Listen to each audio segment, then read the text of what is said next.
Bismillahirrahmanirrahim. Assalamualaikum warahmatullahi wabarakatuh. Yang terhormat Bapak Ibu dosen dan guru penguji uji kinerja PPG dalam jabatan tahun 2025. Perkenalkan, saya Siti Hasbah SPDI, salah satu guru di UPT SMP Negeri 2 Bantaeng, sekaligus sebagai mahasiswa PPG dalam jabatan tahun 2025 Angkatan 2. Jurusan Pendidikan Agama Islam di LPTK Universitas Islam Negeri Alauddin Makassar dengan NIM 21001242791.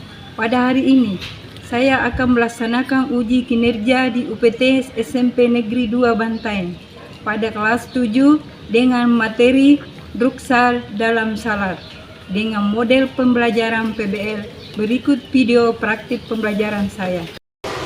Assalamualaikum warahmatullahi wabarakatuh. Waalaikumsalam warahmatullahi wabarakatuh. Apa kabar, Nak? Baik. Alhamdulillah. Baiklah, kita memasuki pelajaran ini dengan membaca doa dulu. Pimpin dulu salah satu siswa yang bernama Fahri. Siapkan dulu, Nak. Ada untuk belajar? Saya. Satu.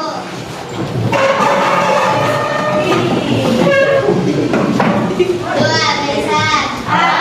Assalamualaikum warahmatullahi wabarakatuh. Waalaikumsalam warahmatullahi wabarakatuh. Tiga. Baca Al-Fatihah dulu. Bismillahirrahmanirrahim. Alhamdulillahirabbil alamin. Ar-Rahmanirrahim. Maliki yaumiddin. Iyyaka na'budu wa iyyaka nasta'in. Ihdinas siratal mustaqim. Siratal ladzina an'amta 'alaihim ghairil maghdubi 'alaihim waladdallin. Amin. Baca doa sebelum belajar. Bismillahirrahmanirrahim. Rabbi zidni ilman warzuqni fahman. Ya Allah, tambahkan wa ilmuhu dan berilah aku pemahaman yang luas. Amin. Terimalah ya Allah doaku. Sebelum memulai pelajaran, kita mengabsen dulu.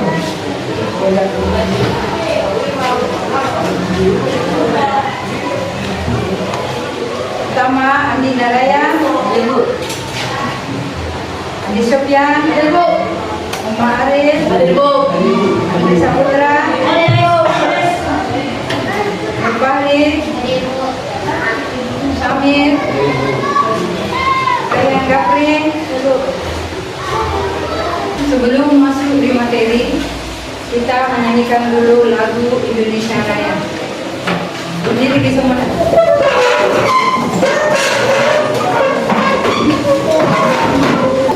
Hiduplah Indonesia Raya. Indonesia tanah airku, tanah tumpah darahku. Di sanalah aku berdiri dari pandu ibu.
seseorang yang menyebutkan atau membicarakan sifat atau kedudukan orang lain secara diam-diam.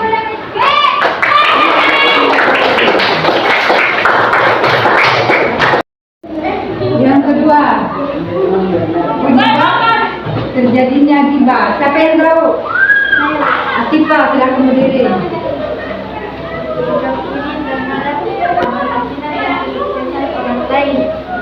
Sebesar suaranya, nak. Sikap egois, cenderung merendahkan orang lain. Iya. Bercanda tanpa disadari dan merendahkan orang lain.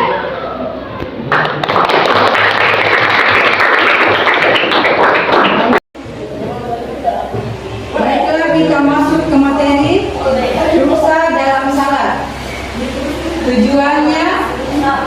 Tujuan pembelajaran. 1. Peserta didik mampu menjelaskan bentuk-bentuk dosa dalam salat sesuai kondisi seperti sakit, perjalanan, dan keadaan darurat. Yang kedua, peserta didik mampu menunjukkan sikap tanggung jawab dan menjalankan salat dengan mengambil kemudahan yang sesuai dengan syariat. Pengertian ruksa dalam salat.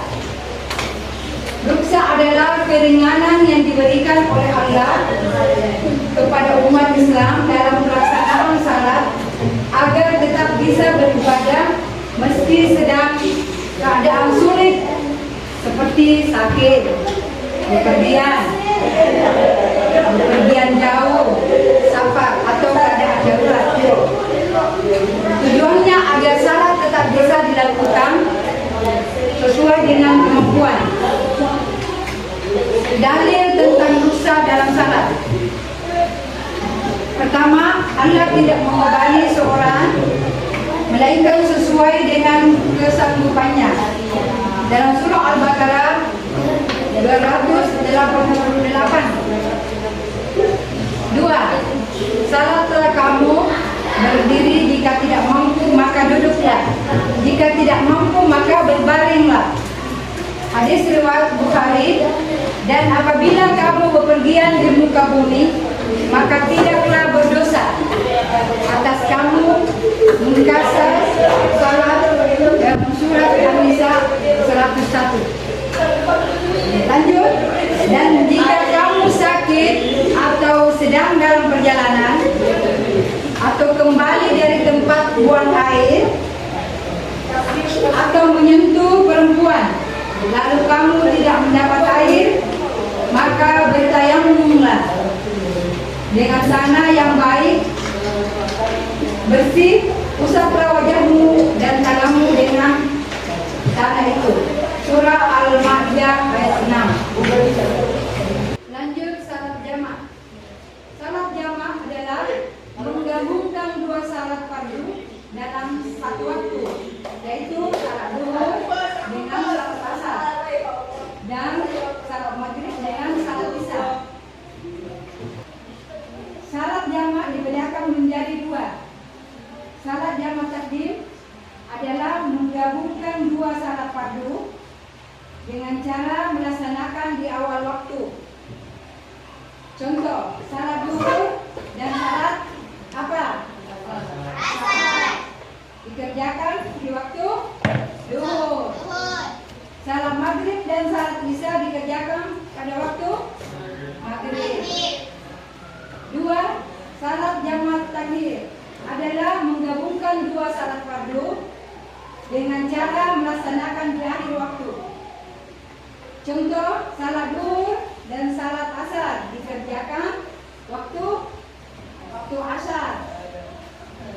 Salat maghrib dan salat isya dikerjakan waktu isya. Hal-hal yang membolehkan salat jamaah. Apakah? 1. Salat qasar adalah meringkas salat yang jumlahnya 4 rakaat menjadi berapa rakaat?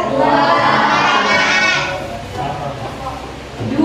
Salat fardu yang boleh dikasar adalah salat zuhur, salat asar, dan salat apa lagi? Isya. salat isya, salat maghrib 3 rakaat, dan subuh berapa rakaat salat subuh? 3 hal yang membolehkan salat kasar.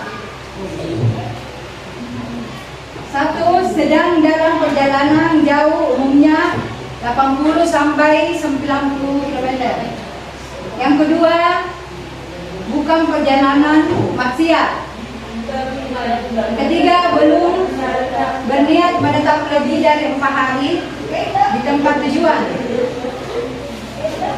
Yang keempat, salat dilakukan masih dalam status musafir, belum sampai di rumah.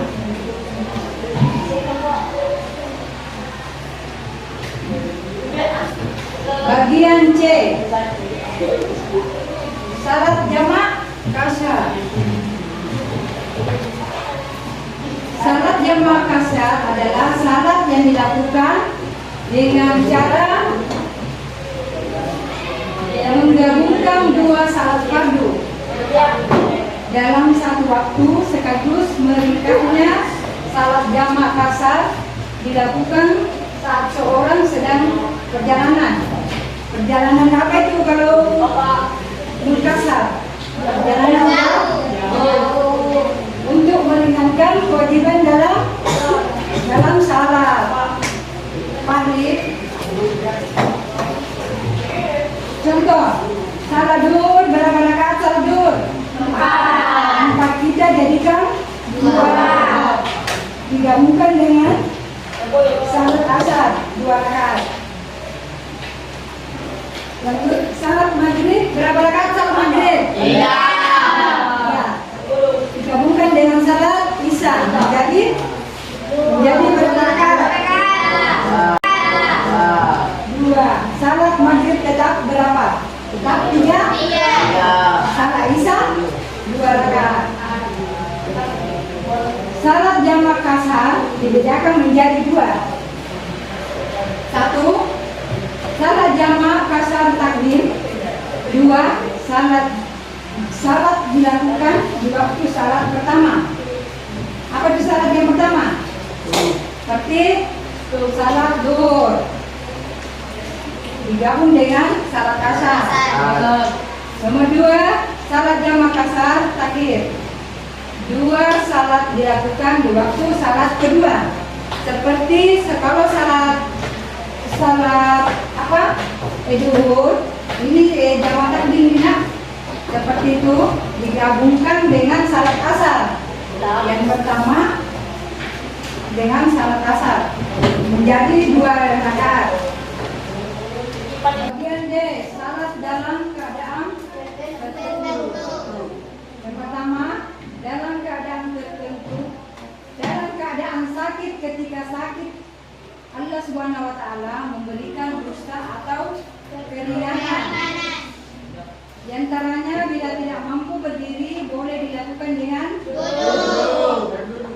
Jika tidak mampu dengan duduk, boleh dilakukan dengan berbaring atau berlentang. 2. Salat dalam kendaraan. Salat ini dilakukan sesuai dengan keadaan. Bila tidak mampu menghadap kiblat, maka boleh dilakukan. Lanjut, salat jamak kasar dibedakan menjadi 2. Pertama, salat jamak kasar takdim. 2 salat dilakukan di waktu salat pertama. Yang kedua, salat jamak kasar takdir. 2 salat dilakukan di waktu salat kedua. Lanjut, bagian D, salat dalam keadaan tertentu. Yang pertama, dalam keadaan sakit. Ketika sakit, Allah Subhanahu wa Ta'ala memberikan rukhsah, yaitu rukhsah keringanan. Di antaranya, bila tidak mampu berdiri, Ya. bagian D, bagian D. Astaga.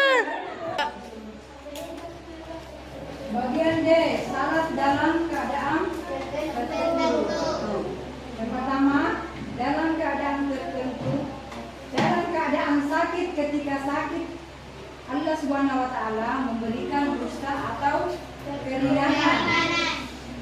Di antaranya bila tidak mampu berdiri boleh dilakukan dengan duduk. Jika tidak mampu dengan duduk boleh dilakukan dengan berbaring atau bergentak. 2. Salat dalam kendaraan. Salat ini dilakukan sesuai dengan keadaan. Bila tidak mampu menghadap kiblat, maka boleh dilakukan dengan menghadap sesuai dengan kendaraan tersebut. 3. Salat tanpa air. Tanpa air adalah tayamum. Jika tidak ada air atau tidak bisa menggunakan air karena sakit, boleh bertayamum sebagai pengganti apa nak? Air. Wudu.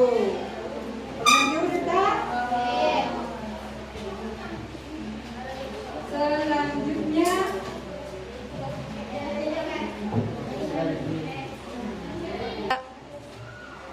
Selanjutnya hikmah rukhsah dalam beribadah.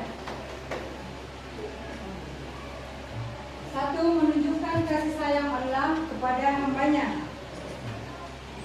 Rukhsah adalah bentuk rahmat Allah agar ibadah tetap bisa dilakukan walaupun dalam keadaan sulit seperti sakit, bepergian, atau darurat. 2. Memudahkan umat Islam dalam beribadah. Islam tidak memberatkan. Rukhsah membuat salat tetap bisa dikerjakan meski tidak dalam kondisi sempurna. 3. Membiasakan taat dalam semua keadaan. Rukhsah membantu kita tetap berhubung dengan Allah meski dalam kondisi sakit, lemah, dan atau perjalanan. 4. Melatih rasa syukur dan kesadaran beribadah. Kita jadi sadar bahwa ibadah adalah kebutuhan rohani, bukan beban, dan bahwa Allah memberi solusi dalam setiap kesulitan. 5. Meningkatkan semangat menjaga kewajiban agama. Dengan adanya rukhsah, tidak ada alasan meninggalkan salat. Ini mendorong kita lebih disiplin dan bertanggung jawab. Selanjutnya,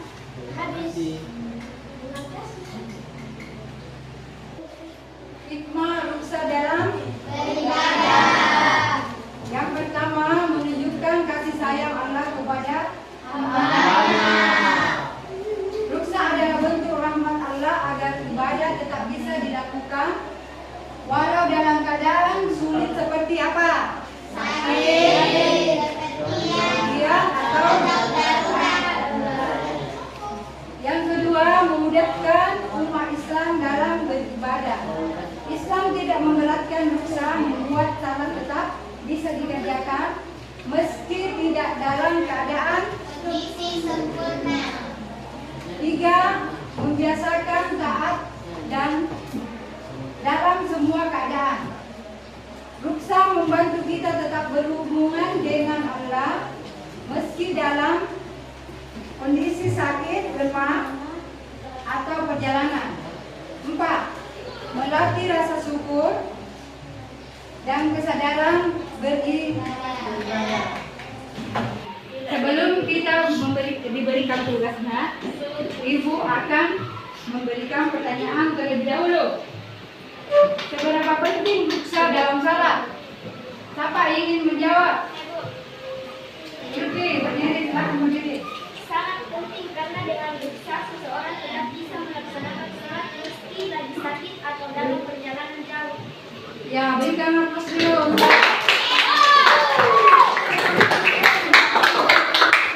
Mengapa seseorang butuh rukhsah?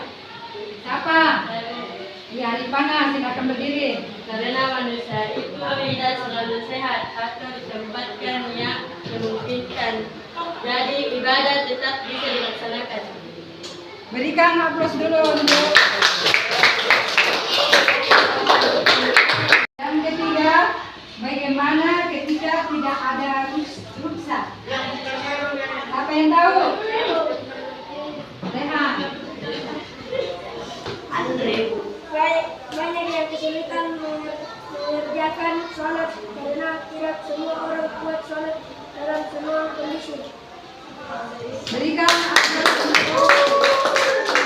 Baiklah, ibu akan membagikan kelompok dulu. Baik, kelompok dulu. 1, 2, 3. Kelompok 1, kelompok 2, kelompok 3. Tapi mulai dihitung dengan angka 1, 2, 3. Pertama, satu anak. 1, 2, 3.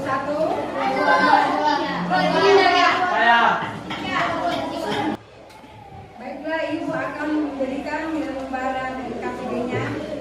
Kelompok 1 dulu. Kelompok 1, tulis nama ketua kelompoknya dengan yang anggotanya berapa. Kelompok 2, tulis nama ketua dan anggota. Kelompok 3, tulis nama ketua dan anggotanya. Baiklah anak-anak, kelompok 1, 2, 3, jawablah pertanyaannya di lembar LKPD-nya masing-masing. Ayo silakan dikerjakan. Kelompok 1, 2, 3. Tulis sini nama kelompok tadi mana? Ya. Nama kelompok ini kelompok 3. Kelompok 2. Kelompok 2 tulis juga nama kelompoknya. Ya. Kelompok pertama berapa semua kelompoknya sudah? Jumlah berapa orang? 6. Sabar.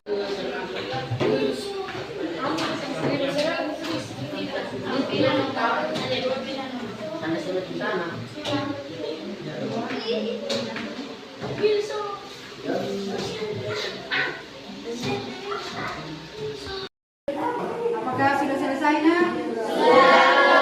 Kelompok 1 sudah?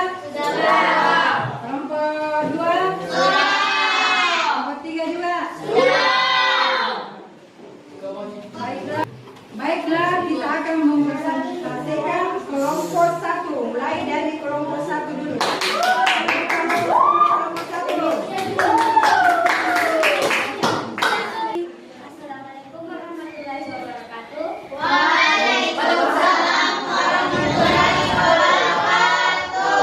Kami dari kelompok 1 ingin mempresentasikan hasil diskusi kami akan dibacakan oleh teman saya yang bernama Sifatul.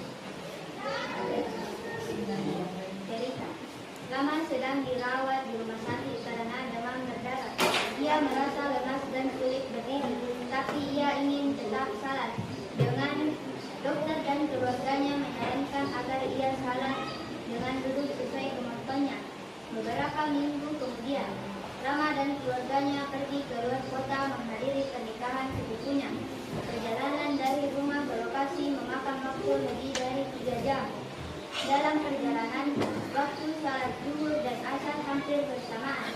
Maka, ayah Rama memutuskan mencermati Tentang rukhsah dalam sholat. Pertanyaannya akan dibacakan oleh teman saya. Suatu hari seorang siswa bernama Hasan sedang berjalanan bersama keluarganya ke luar kota. Mereka naik mobil dan Assalamualaikum warahmatullahi wabarakatuh.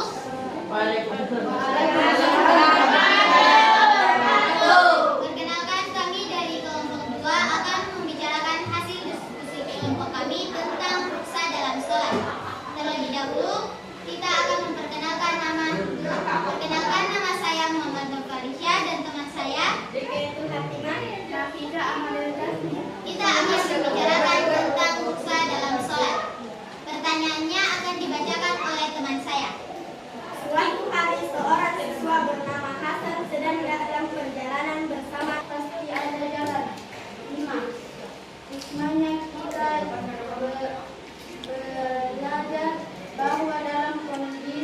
apapun jangan tinggalkan salat.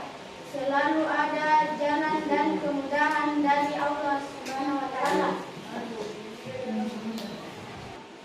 Sekian dari kami. Wassalamualaikum warahmatullahi wabarakatuh. Waalaikumsalam.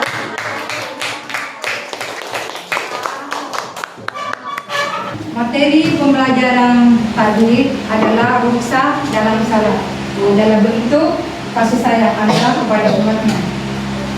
Jadi pelajaran selanjutnya adalah tata cara rukhsah dalam salat.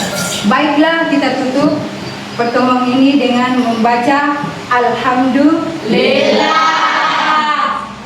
Assalamualaikum warahmatullahi wabarakatuh.